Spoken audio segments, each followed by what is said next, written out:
I think that should work.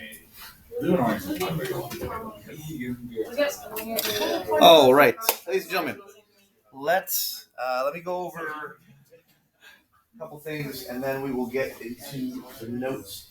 Part of the stuff I'm going to start with the notes, just so you guys know what the quiz is going to start tomorrow. So, first thing for tomorrow, when you guys do get in, there will be the current grade. So when you come in,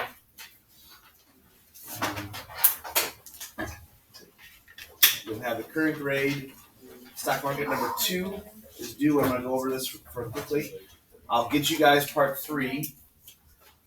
And then there's the unemployment rate, the Ohio one, and then the Dow Jones. Just thought of something I want to make sure I do.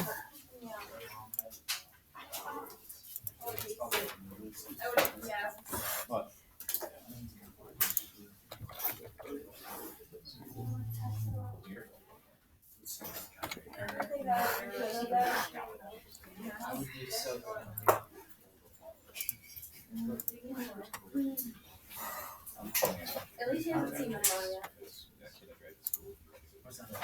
I don't know. Because everyone says something about lunch.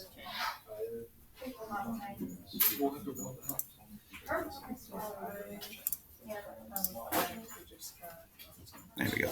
Okay. So, from last week, for those who are still working on it, this one is the one that's officially due. This is the one that has the 20 stocks on it. Right. So you need to find the 20 companies. Real quickly, I'll show you guys that again if you're stuck. And then the symbols.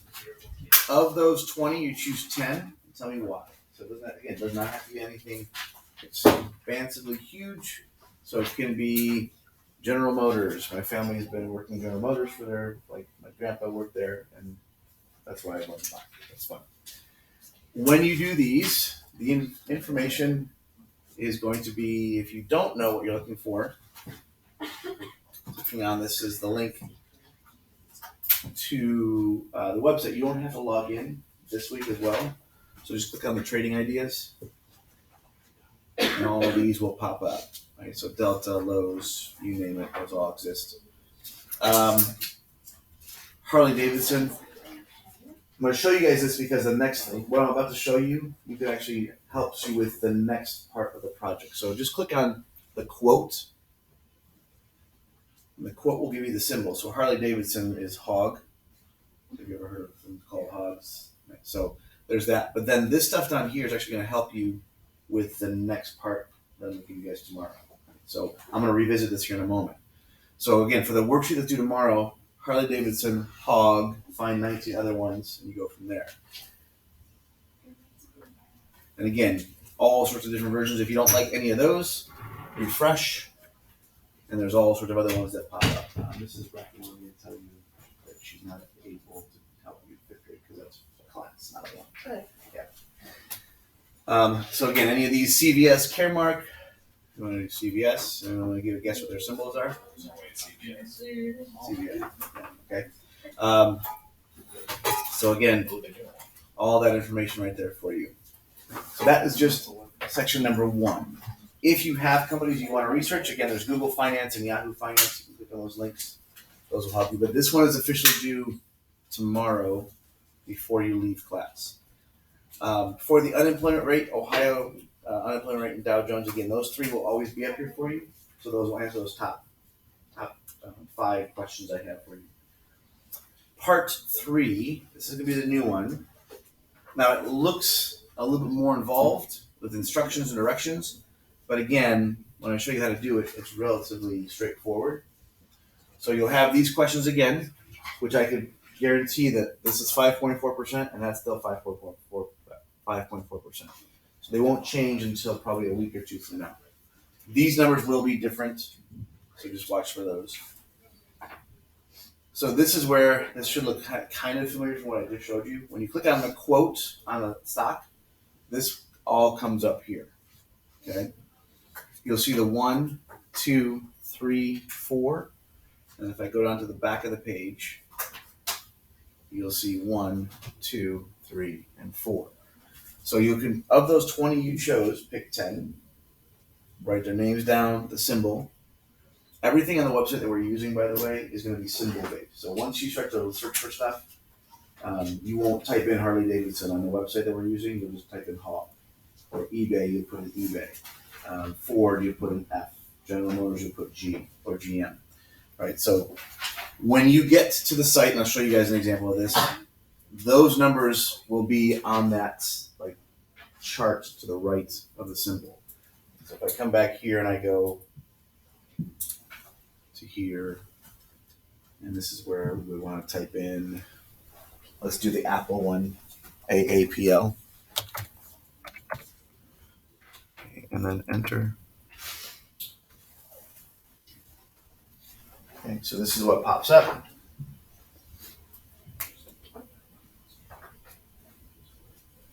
Here is your last, your high, your low, and then the shares that are out. So if you wanted to buy a stock of Apple, you could buy one, and you would be 1/17 billionth owner of Apple, because there's currently 17.43 billion stocks available to buy in Apple. Right? So, and then you'll find another company. I think I put up Twitter earlier. Twitter has like 300 million. So it depends on the size of the company, how many stocks are out there.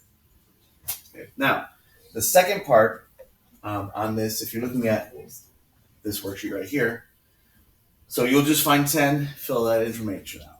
Down here, I want you guys to draw a graph of the stock. But you'll notice that most of them, when I pull this up again, you'll see it says monthly. It'll give you the 1 month. All you got to do is click on the 1 year, 1Y, and it'll get you a different perspective. And that's what you'll draw. So let's look at Apple. So you'll see it automatically goes to 1 month. And it looks pretty good for Apple, which it probably is. But let's look at the 1 year outlook. Right, so it's even better if you look at it from the year perspective. So what you're going to do is you're going to draw your graph, and it'll look something like that. It does not have to be 100% accurate, just the idea. So what you'll do is give me the company name, and then you can draw a generic graph just like that. That's all I want you to. That's all I need. Nothing beyond that. And the reason I want you to do this is because if you find your stock, let's say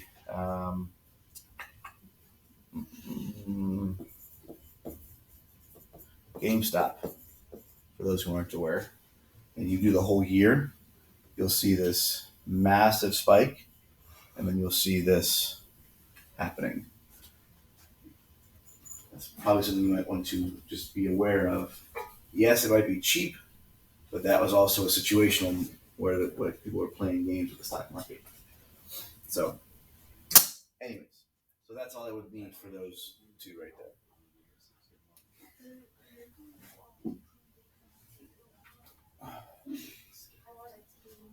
And then the quiz today, the quiz tomorrow will be over where I start in the notes today is going to be the starting point, and where I end today will be the ending point for the quiz questions.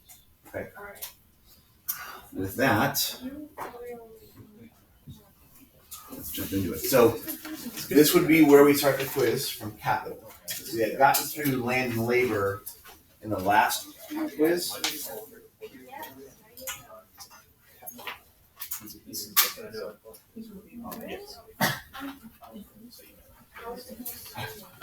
Hey, Alana, are you seeing everything, Alana? Oh, so.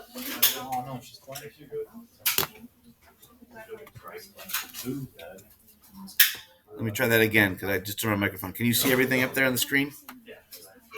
I see a capital slide. That's perfect. That's exactly where we need to be. Did you catch that information about the stock market stuff? A little bit, and that's what was slightly coming through. Okay. All right. I can. That's stuff that we can wait till next week on, anyways. So. Alrighty. Yep. Perfect. Because you're back on the 7th, correct? the 10th, if Oh. I can't get like tested sooner. Gotcha. Okay. Well, then we'll figure it out. Okay, so physical human. We talked about this yesterday. We got through this stuff with Bezos. We got to the effectiveness, time management, efficiency, knowledge, productivity, all these things that the capital provides us. Right? These are the perks of getting new and improved tools. I always tend to laugh a little bit when it comes to the iPhone when they get the new version, because what typically do they just change in the iPhones? The camera. That's like the new camera. Rather than just two cameras or one camera, now they'll have two cameras. And then they had a front and a back. And then they added three cameras. Now, do they have a fourth camera on them? No, still three. Unless, of course, you have a Samsung. And Samsung has the three that are on top of each other. It's all about the cameras. Then we talked about using our resources effectively and how we're able to recycle things a lot more efficiently nowadays. We got into the beginnings of trade-off opportunity cost, in the sense that we are constantly dealing with this. In every sense of the word, we're making decisions, right? Do I talk during class when Mr. Hall is talking, or do I not talk during class while Mr. Hall is talking? Do I look at my phone when Mr. Hall is talking, or do I not? Do I take notes, or do I go to my phone? Do I respond to my friend? Do I not respond to my friend? There are all sorts of trade-offs. Some high impacting life situations, and others not so much. We could look at college versus work. We could look at going out this weekend with my friends, or staying home and resting this weekend.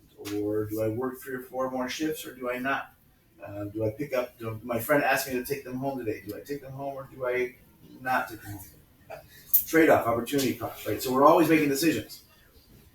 And there are 3 versions of that. The individual one we talked about yesterday, right? What do I want to do? I think we jokingly talked about the food aspect. Did we get to that one? Foods, different foods.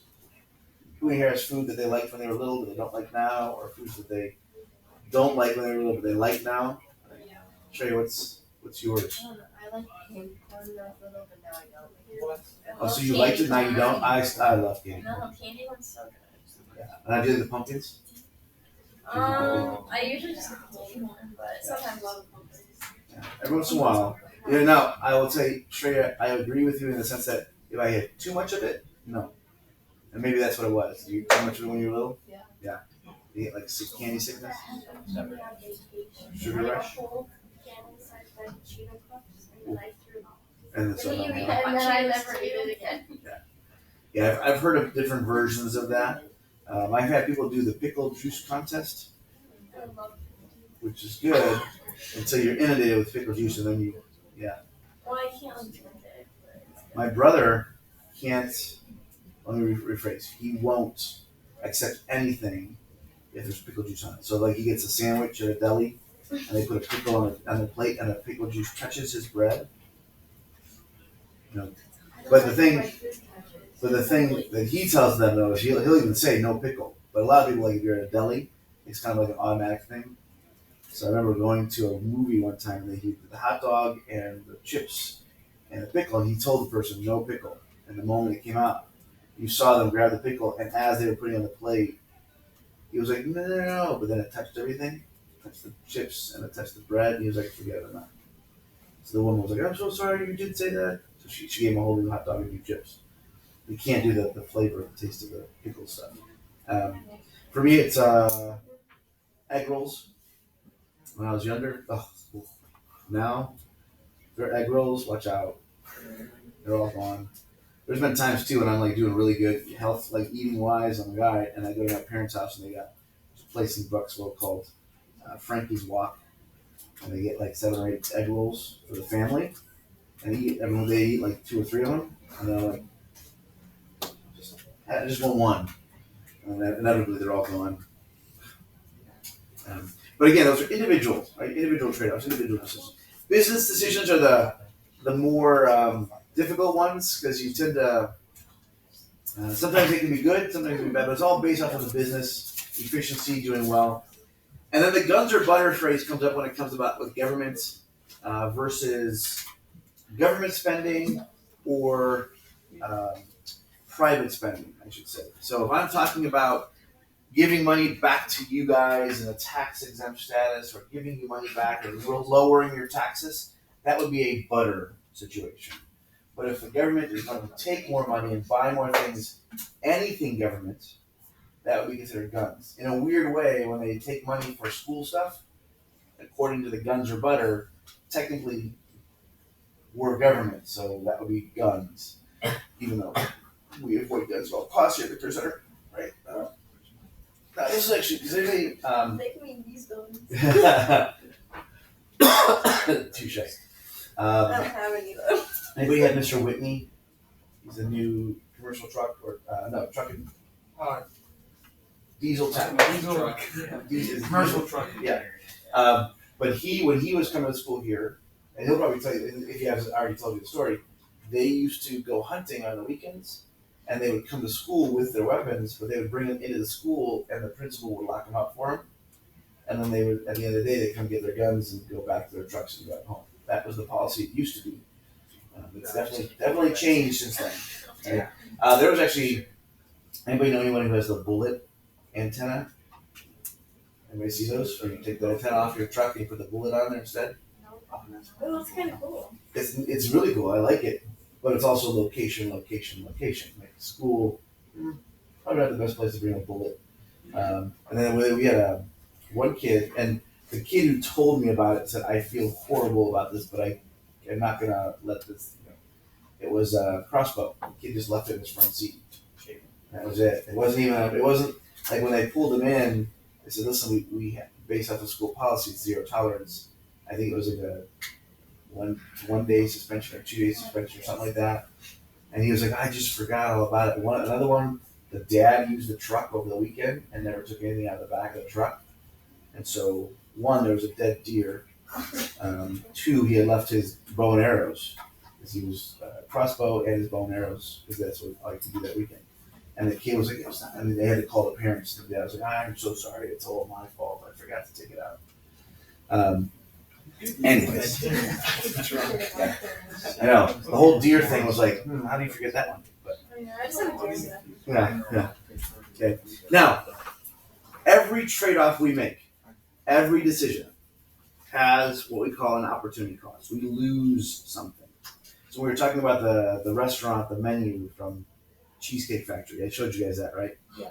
Okay. 18 pages. Inevitably, I have to give up all the stuff I really want, or all the stuff I wanted, to get the thing I really want. And then the food shows up at your table, and you have that moment of, "Oh man, I should have gotten the other thing." Or you take a bite of it, and you're like, "It was good, but the other one would have been so much better." That's why a lot of places do those, like Olive Garden does the 3 things: the chicken parmesan, lasagna, and something else. Anyways. But this is the opportunity cost. It's what I lost out on.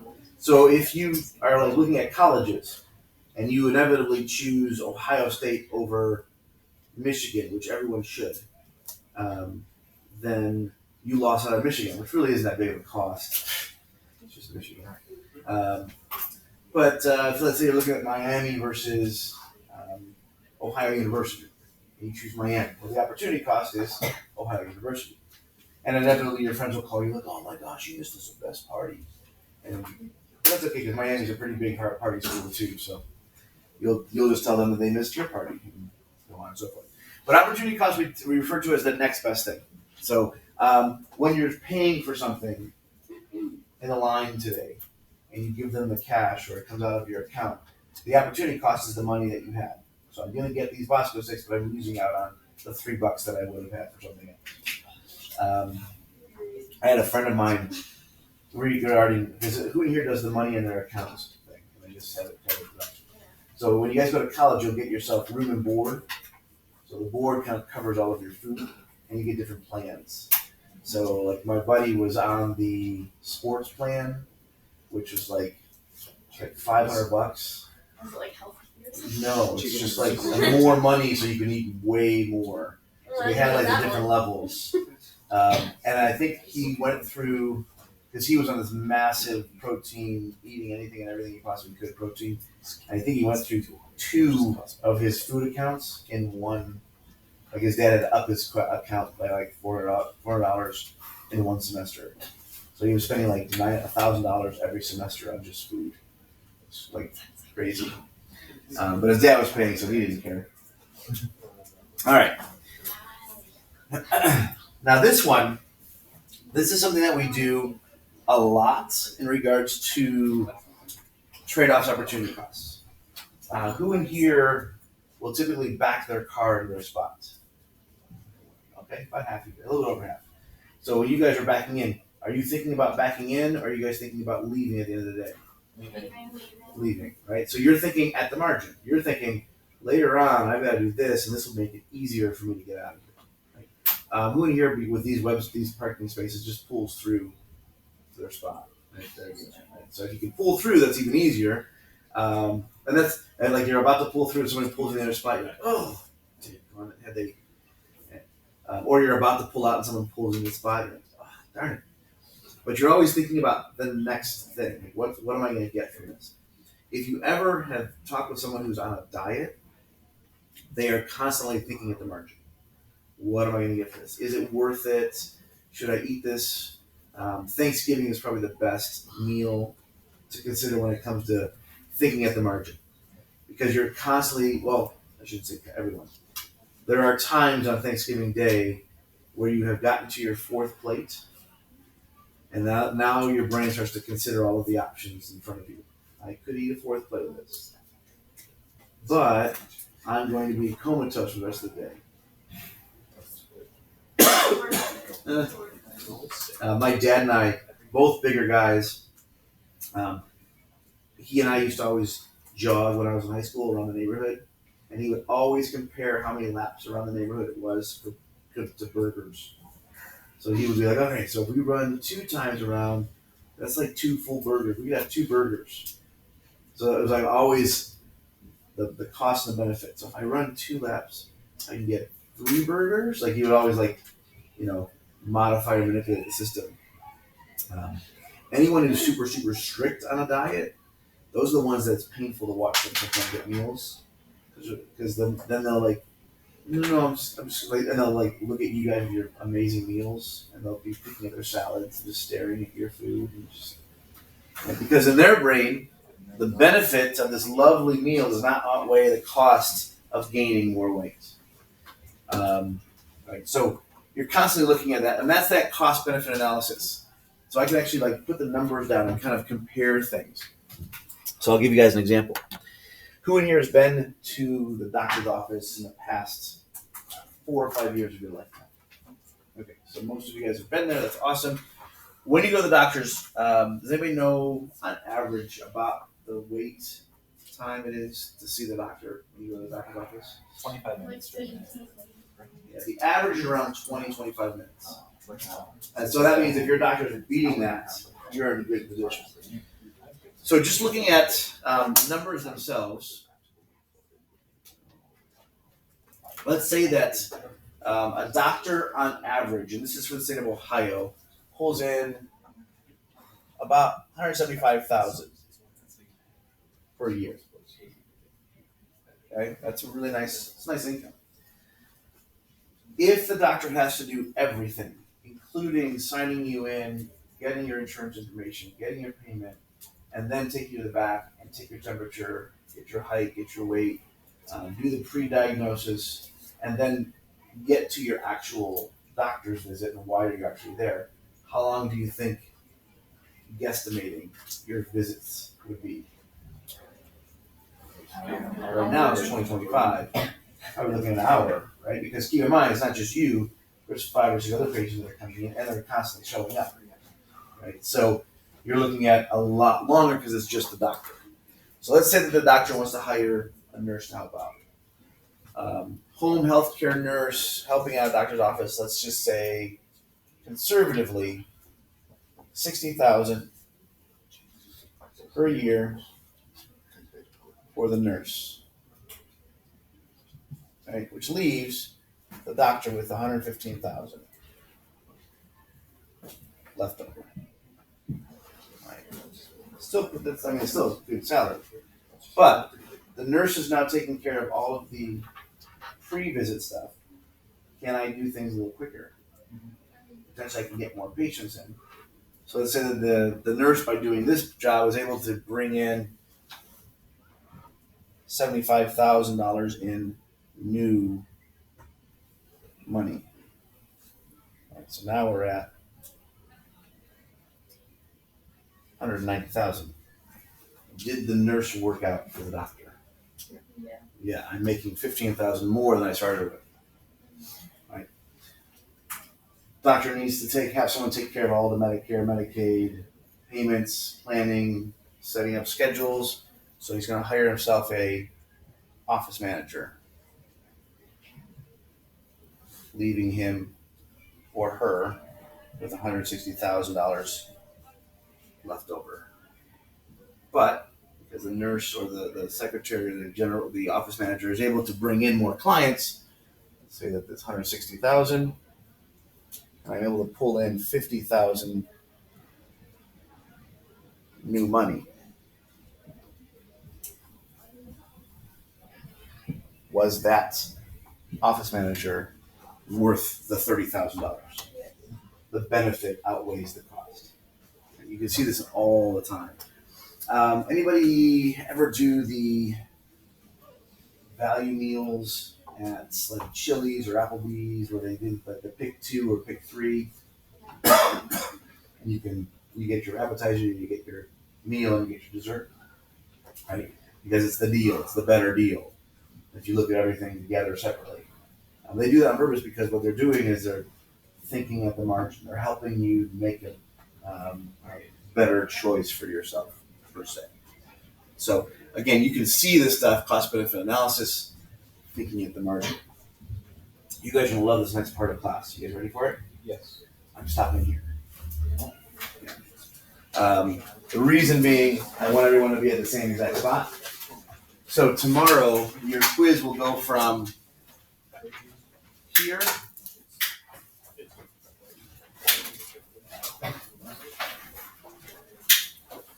to here. So capital through correction possibilities. Okay, that'll give you guys all the same spot. It'll be easier to make the quiz for you guys tomorrow.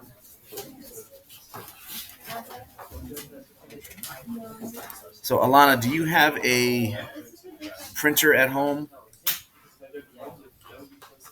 I don't have one that works. Okay, so let me see if I can go back and can you see the Moodle page right now? Yeah. Okay.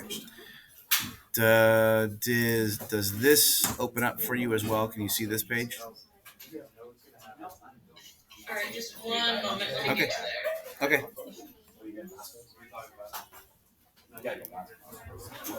You gotta go back. Right? I'm pressing for some. I'm just looking for something. I don't think it's. I think. I think the trust bill is like $1.45.